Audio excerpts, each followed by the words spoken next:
Shalom, Shalom family. This is BlessedByYah and welcome back. We're on part 3 now. We're in the Third Testament, chapter 17, and we're continuing on prayer. Today we will be talking about the necessity and the power of prayer. So let's get started. Get your pencil and your paper and your tea or your coffee and water, and let's begin. So we're starting today at the blessings of intercession, and we're in chapter 17 on verse 99. And it says, "Do not become accustomed to praying only with words. Pray with the Spirit. I also say to you, bless with the prayers. Convey thoughts of light to your brethren. Do not ask anything for yourselves. Remember that he who serves me will always have me watching over him. The seed that you sow with love, you will receive multiplied.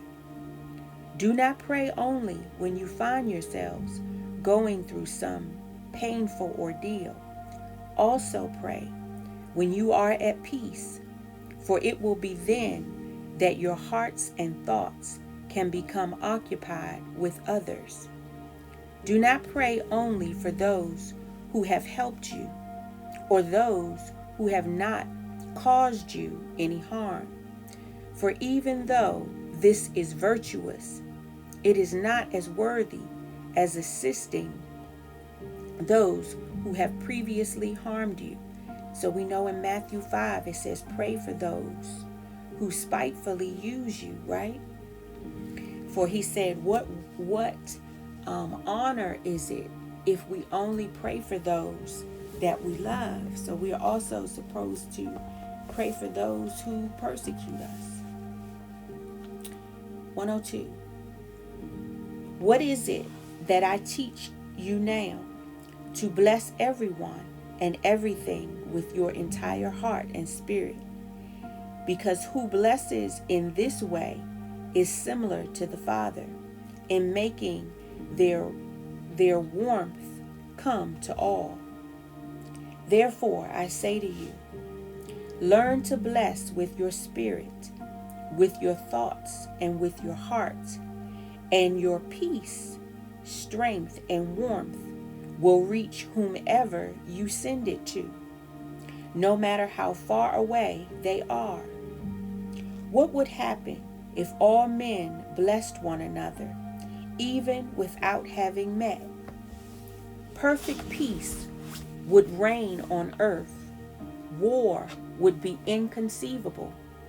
For that miracle to occur, it is necessary that you elevate your spirit by means of perseverance in virtue. Do you judge this to be impossible? Ask, and it shall be given. All that you wish in charity for your brothers, ask me for it. Pray, unite your plea to that of the needy, and I shall concede what you ask.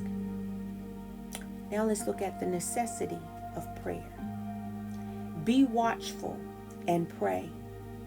I repeat frequently, but I do not want you to familiarize yourselves with this pleasant advice, but study it and put it into practice. So he wants us to not only be hearers, but doers of his word also.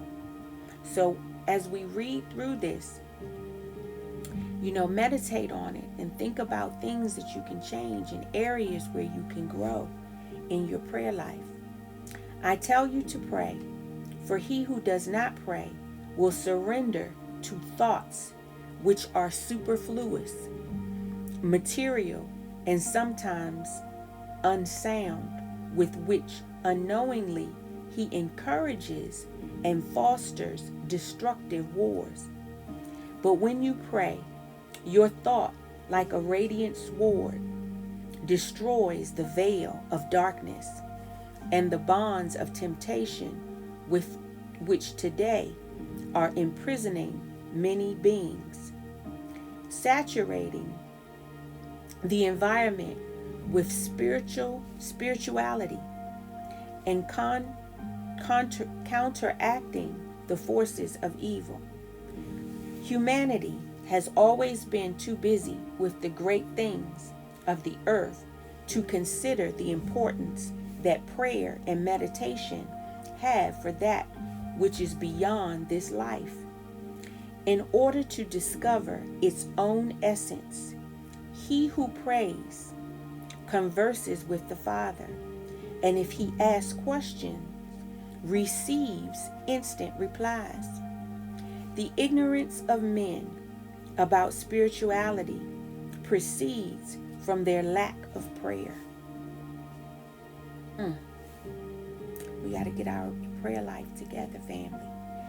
You are approaching a time of true prayer, of worship without fanaticism, in which you will know how to pray before each undertaking, in which you will know how to watch over what has been entrusted to you, when you will know how to give fairly to your spirit that which pertains to it, and to the world that which corresponds to it.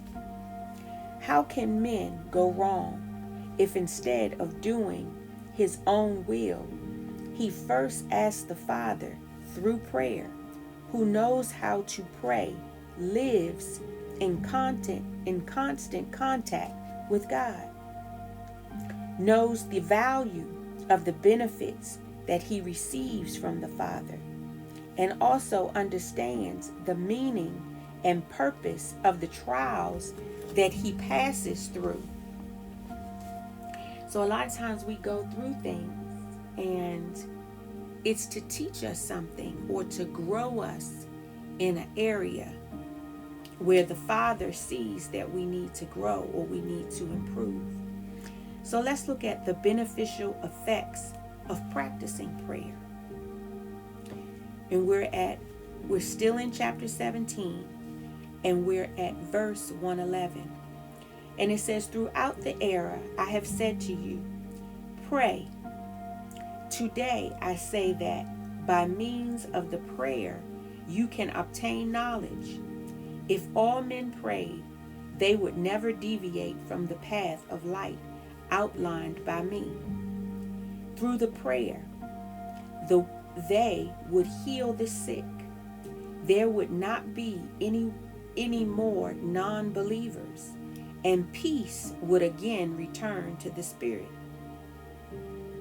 And so remember, we in the previous video, we talked about our prayer bringing peace, and how the Father said, the more spiritual the prayer, the more peace he will give you. So whenever you're looking for peace, whenever you're stressed out, give your heart to the Father. He's looking for, we talked about this before, he's looking for that spirit to spirit connection with you, right? How can man be happy when he has rejected my grace? By chance, does he think that love, charity, and meekness are not attributes to the human heart?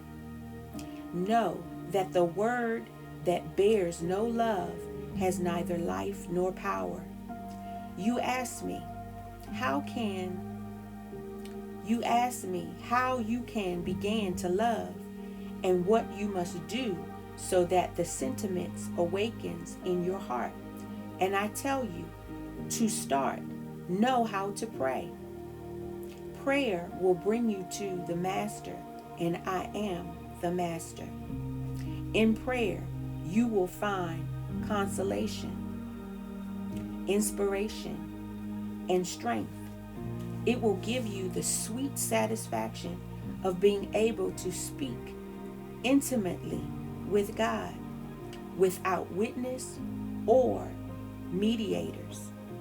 God and your spirit meeting in the sweet moment of confidence, spiritual communication, and blessings.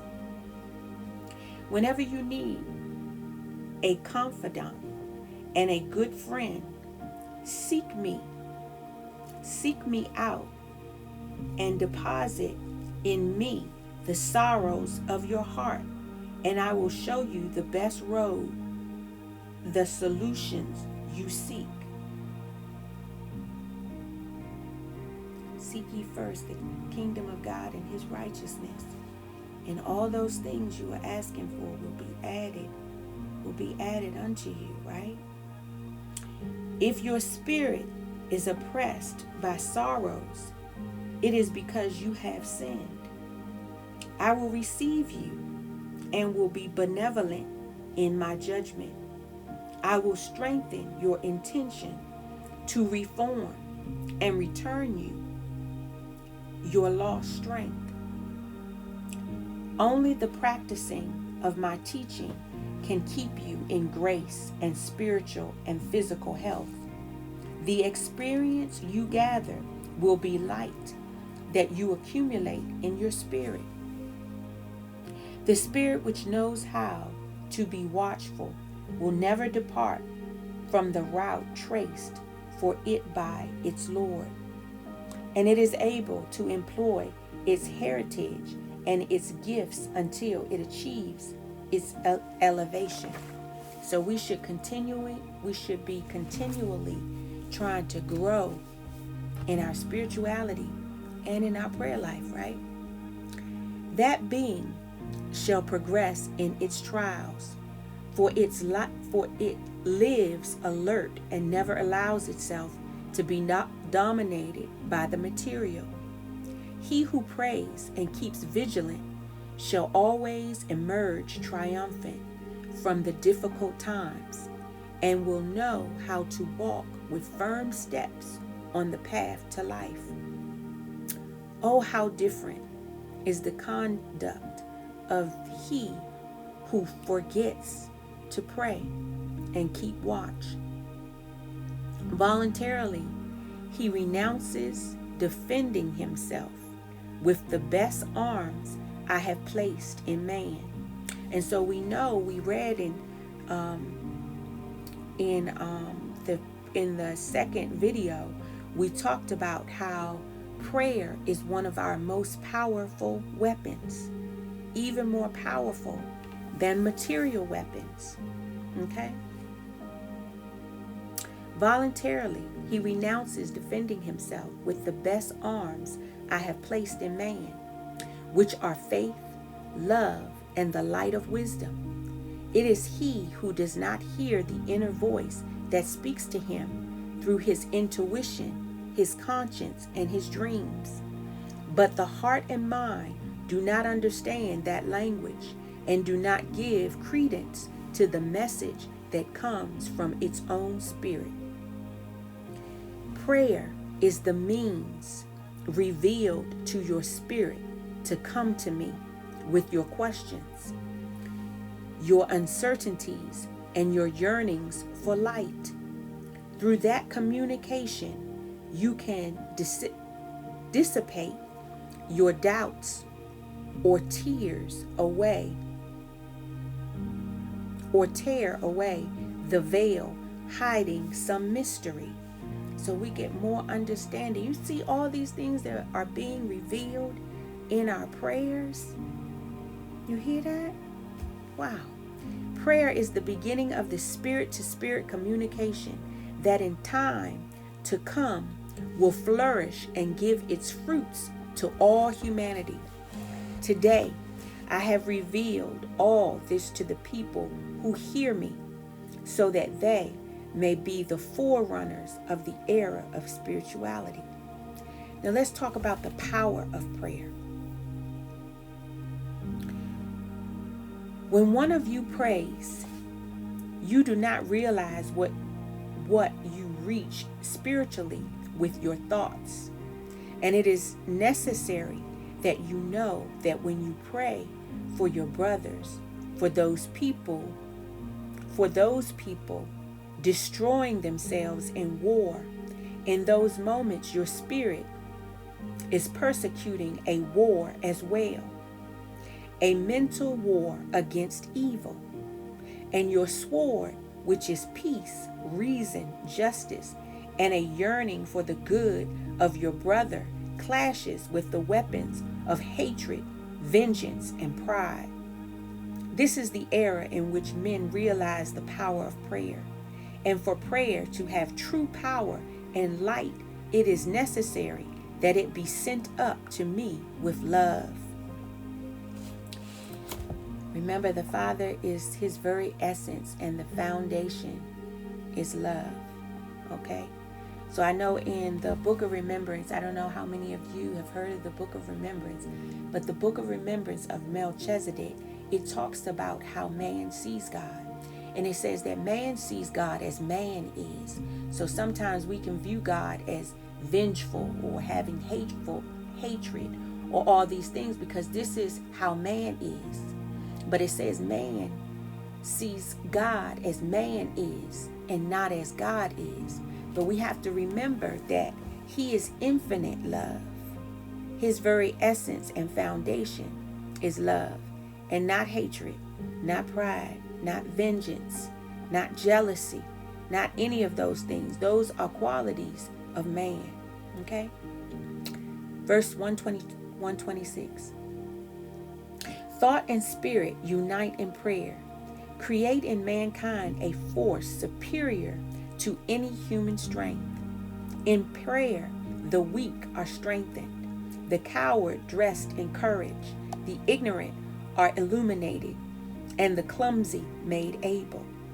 The spirit, when it has achieved harmony with the mind in order to reach true prayer, becomes an invisible soldier who leaves behind for a few moments that which touches his being, and passes to other places, frees itself from the influences of material, and gives itself over to the struggle to do good, to banish danger and evil, and to bear within a glimmer of light, a drop of balsam, and a breath of peace to the needy.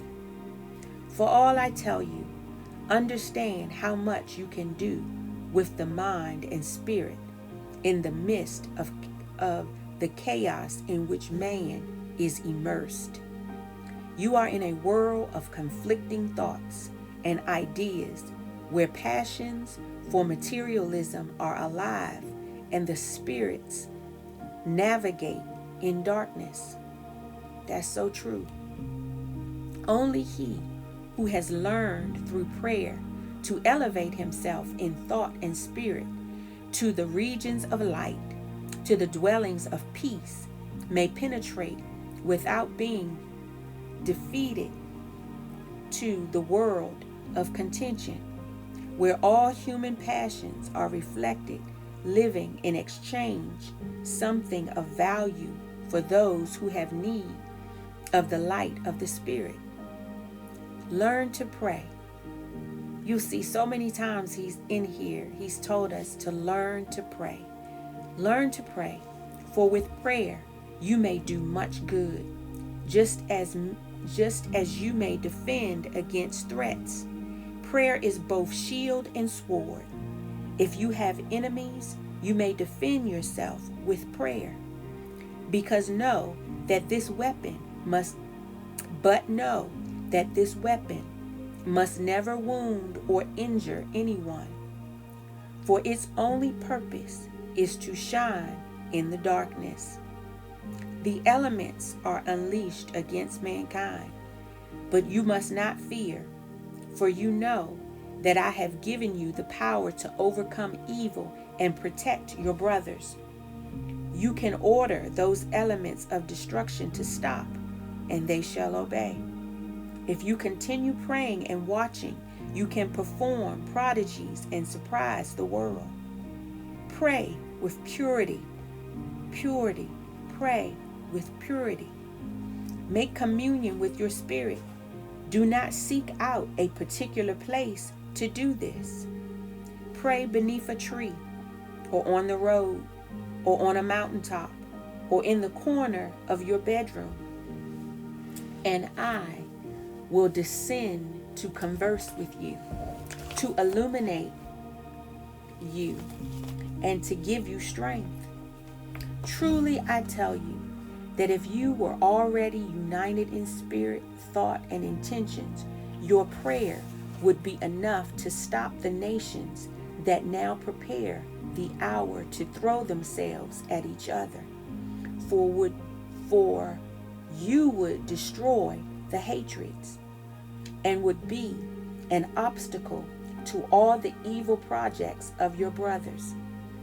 You would be like an invisible sword to vanquish the strong and a shield to defend the weak. Humanity, comforting these trials, revealing the existence of a higher power, will pause for an instant to meditate, and that meditation will spare them from many of heavy touches and trials that they are to receive at the hands of nature, the elements.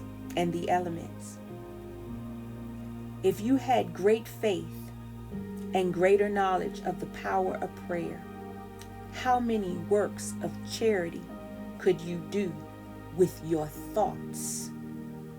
But you have not conceded to it the power that it has, and so many times you have not realized that you have turned down in a moment of true and heartfelt prayer.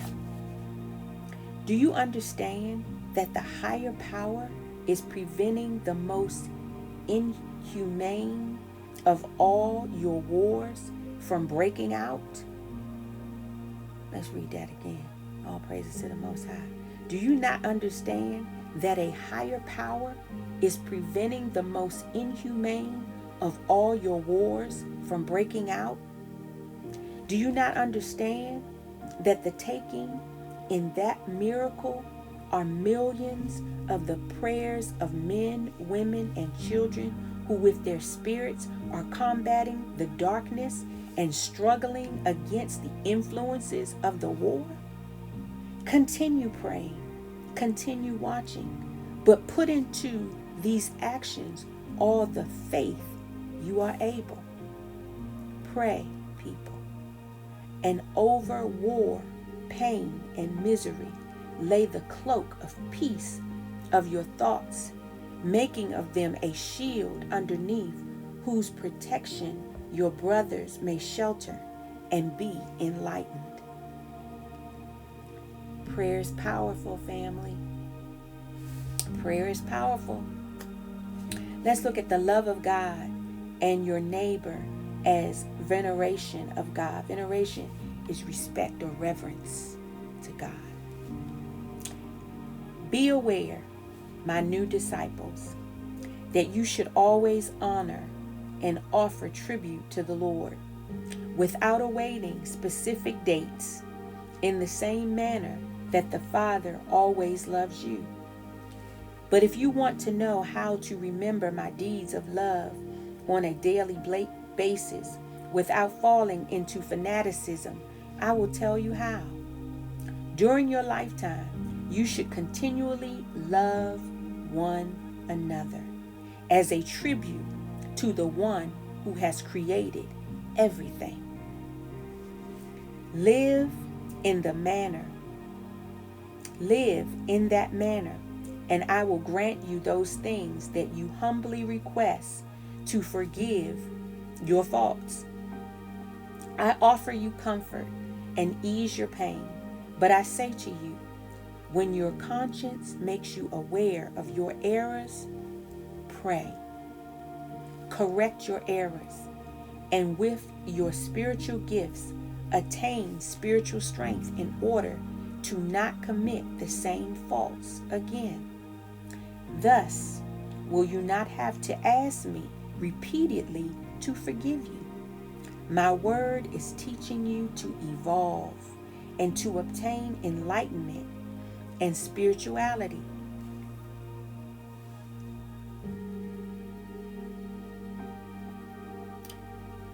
Always walk in a position of repentance and a position of forgiveness, family. Don't hold on to things when you see you are wrong, don't let pride overtake you. Throw pride away. Take up humility. And when you find you are wrong, apologize to people and mean it. Okay? Don't hold on to things whenever people do things to you. I'm not saying that you shouldn't be bothered or that you should let people run over you. I'm not saying that at all. But when you hold on to unforgiveness, you put yourself in a prison. I don't know, remember one person saying it's like drinking poison yourself and expecting somebody else to be affected by it. Okay? I thirst, I said to the mob that did not understand my words and enjoyed my agony. And now, what can I say to you? When I see it is not a mob, but the whole world that wounds my spirit without seeing my pain. My thirst is infinite, incomprehensible, and only your love can quench it. So why do you offer me outward worship instead of love? Do you not know that instead of water, you are offering me gall and vinegar? Verily I say to you, that those who suffer and greatly offend me shall be the ones who will love me more intensely. And from their hearts will constantly emerge their offering to my divinity. It shall not be material offerings, nor songs or altars of the earth. They know that the most pleasing offering and worship to me are the deeds of love which they perform towards their brethren. Day after day, your spiritual prayer, whose languages are material nature, does not understand, because it has no words pronounced by your lips, nor ideas formed from your mind. Your mind comes to me. The prayer of the Spirit is so profound that it is beyond the human senses and power. But that by that prayer, the Spirit comes to the religions of peace and light, where elevated spirits live. By that prayer, the Spirit comes to the regions of peace and light, where elevated spirits live, and saturates itself with that essence, returns to the transitory or temporary body to pass strength to it. People, the time when you must know how to pray has come to you. Today, I do not come to tell you to prostrate yourselves on the ground. I do not come to tell you to pray with your lips, or that you clamor to me with fluid words in beautiful prayers. Today, I come to tell you, seek me with your thoughts. Raise your spirit, and I will always descend to make you feel my presence. If you do not know how to talk to your God, your repentance, your thoughts, your pain, and your love will suffice. Let me read that again. Seek me with your thoughts. Seek me with your thoughts.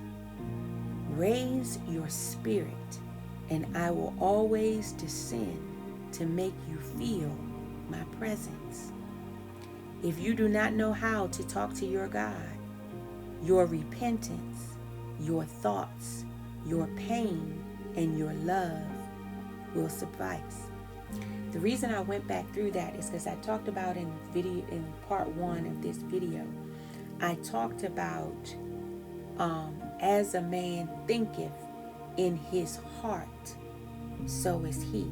And we talked about the direct connection between your thoughts and your heart. And so he's telling us here to do what? Seek me with your thoughts. Raise your spirit, and I will always descend to make you feel my presence. We have to watch our thoughts, family. We have to watch our thoughts. 147. That is the language that I hear and understand, the language of truth and sincerity without words. That is the prayer that I have come to teach you in this third era. Whenever you have done good works, you have felt my peace, tranquility, and hope. And that is because the Father is very close to you. I reject all that which is vanity and human grandeur. I reject all that which is vanity and human grandeur. I reject all that which is vanity and human grandeur, for only that which is spiritual reaches my spirit. That which is noble and elevated, pure and eternal. Remember that I said to the woman of Samaria, God is spirit, and it is necessary that he be worshipped in spirit and in truth. Seek me in the infinite, in the pure, and there you will find me. Why do you offer me those things that I have made for you? Why do you give me flowers if you do not make them? On the other hand, if you present me deeds of love, charity, forgiveness, justice, and of help for your brother, then you will be offering me a true spiritual gift and will ascend like a caress to the Father, like a kiss which children will send their Lord from the earth. Nor do I wish you to enclose your worship in material houses. Here we go, of worship.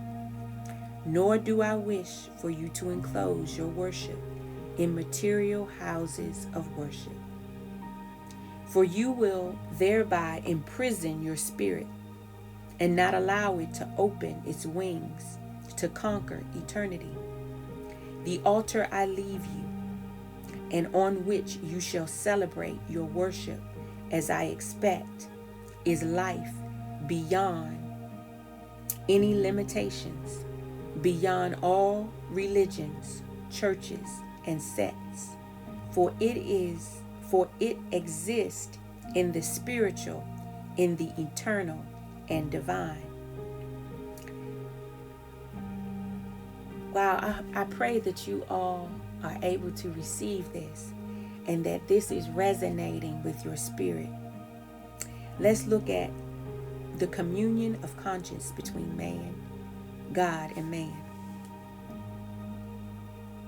Today I come to you with a teaching that might seem impossible for the world to practice, but once it is understood, it is the easiest to fulfill. I come to teach you the worship of the love of God through your life, your deeds, and the spiritual prayer, which is not pronounced by the lips at a predetermined place, nor is it in need of forms or images to be inspired. While men have wanted to see me as a distant and remote God, I have proposed to show them that I am closer to them than their eyelashes. They pray mechanically, and if they do not see all they ask for immediately, discouraged, they exclaim, God has not heard us. If they know how to pray, if they unite their minds and hearts with their spirit, they would hear the divine presence of the Lord in their conscience and feel his presence very close to them. But how can they expect to feel my presence if they ask through materialized worship? How can they possibly sensitize their spirit if they worship even their Lord through images made with their own hands? I want you to understand that you have me very close to you, that you can communicate with me, feel me, as well as receive my inspirations easily. Practice the silence which favor the spirit, so that it will find its God. That silence is like a fountain of knowledge, and all who penetrate into it will be filled with the clearness of my wisdom. The silence is like a closed place with indestructible walls to which only the Spirit has access. Man constantly carries within his innermost the knowledge of the secret place in which he can communicate with God. You can communicate with your Father wherever you are, for the place is of no consequence. It can be at the top of a mountain, or if you find yourself in the depths of a valley, in the commotion of a city, in the peace of your home, or in the midst of a struggle. If you seek me in the interior of your sanctuary, in the midst of the deep silence of your elevation, the doors of the universal and invisible temple will be opened instantly, so that you feel yourself truly in the house of the Father, which exists in each spirit. When the pain of your ordeals overwhelms you, or your affliction of life annihilates your senses, if you experience an intense desire to obtain a little peace, retire to your chamber, or seek the silence, the solitude of the countryside. There, elevate your spirit, guided by its conscience, and enter into meditation. The silence is the kingdom of the Spirit. The silence is the kingdom of the Spirit, a kingdom that is invisible to human eyes. That's peace, family. That's peace. The silence is the kingdom of your spirit. Have you ever tried to sit in silence and just clear your mind of all the confusion and noise and chaos of the world? At the moment of penetrating the spiritual ecstasy, the awakening of the superior senses is obtained. Intuition surges. The inspiration glows. The future is perceived, and the spiritual life touches what is distant, and makes possible what before seemed impossible. If you wish to penetrate the silence of this sanctuary, of this ark, you yourselves should be the ones to prepare the way. For only with true purity will you be able to penetrate it. It is necessary for my prophets to rise again, to admonish men, because while there are people who destroy themselves, blinded by ambition and violence, those who have received my light and calmly judge humanity are fearful of raising to give the good news. If this humanity would know how to pray with the Spirit, they would hear my voice. They would receive my inspiration. But each time they pray, they place a veil over their eyes, which hides to them the light of my presence. I have to come to them during the moments when their bodies are at rest, to awaken their spirit, to call on Him and converse with Him. It is Christ who, like a thief in the middle of the night, penetrates your heart to sow my seed of love within. Learn to pray and meditate at the same time, so that the knowledge and understanding arise in each one of you. Spiritualism is liberty. That is why those who now hear me and have understood the meaning of this liberating doctrine, see open up before them a great valley where they shall struggle and give testimony that the time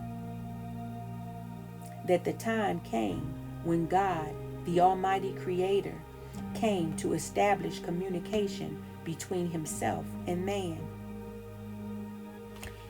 The doctrine of Christ was spiritual, but men surrounded it with rites and forms to put it within reach of the spirits of little elevation.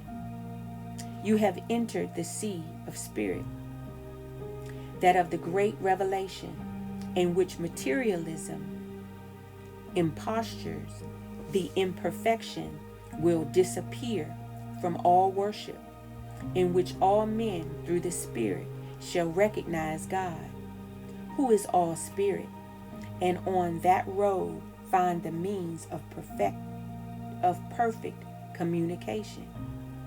When men have learned to communicate with my spirit, then there will be nothing they have to ask or look up in a book. You hear that, family? When men have learned to communicate with my spirit, then there will be nothing they have to ask or look up in a book. Today, they will still ask those who think they know more than they do, or they pursue texts and books anxious to find the truth. If you learn to meditate a few minutes each day, and if your meditation is on the spiritual life, you will discover an infinity of explanations and will receive revelation that you cannot get in any other way. Your spirit already has enough light to ask questions of me and to receive my replies. The spirit of humanity has already reached great elevation. Observe your brothers of humble station, who in spite of the poverty of their knowledge, surprise you with their profound observations and the clear manner in which they explain that which for many others is inexplicable. Did you think they had frequented books or schools? No, but they have discovered by intuition or by necessity the gift of meditation that is part of the spiritual prayer. In their loneliness, isolated from influences and prejudices, they have discovered how to enter into communion with the eternal and the spiritual, with truth, and some more and some less. All who have meditated on the true essence of life have received spiritual light for their understanding. You ask me how you should pray, and I say to you, allow your spirit to elevate freely towards the Father with true faith and confidence. During those moments of prayer, allow your heart and mind to receive inspirations from the Spirit, and accept with true humility, the will of the Father. The one who prays in that manner will be able to feel my presence joyfully at any moment during his life on earth, never again feeling that he is, I'm sorry, I got so many highlights in my book, family. It says, never again feeling that he is indigent. They're in the purest part of their being in the spirit will be where I write my law. In this era, it will be there that I make my voice heard, and where I will build my temple. For that which does not exist in the spirit might as well not exist. For that which does not exist in the spirit might as well not exist. And so though you raise enormous temples in my honor, though you offer feasts and ceremonies full of splendor, your offerings will not reach me, for they are not the spirit. All eternal worship bears in it vanity and ostentatious. In contrast, the quiet offering, that which the world never sees, and that you offer me spirit to spirit, that reaches me because of its humility, its sincerity, and its truth. In a word, because it proceeds from the Spirit. He said it reaches him because it proceeds from the Spirit. Read again my parable of the Pharisee and the publicans from the second time, and then you will understand my teachings, which has been the same in all times. There's nothing new. He hasn't changed. Do you know that some are loved without deserving it? That is how I love you. Give me your cross. Give me your sadness. Give me your dashed hope. Give me the heavy burdens you bear. I can bear all the pain. Feel yourselves free of your burdens so that you may be happy. Enter into the sanctuary of my love and be silent before the altar of the universe, so that your spirit may converse with the Father in the most beautiful of languages, that of love. All praises, glory, and honor to the Most High, family. Thank you so much for hanging with me. We were able to do this in 3 parts. All praises, glory, and honor to the Most High. I pray that you will go back and you will listen to this, that you will read the 3rd Testament, chapter 17, that it will enlighten you, and that it will continue to elevate your spirit and your prayer life, so that you too can have that spirit-to-spirit communication with our Father.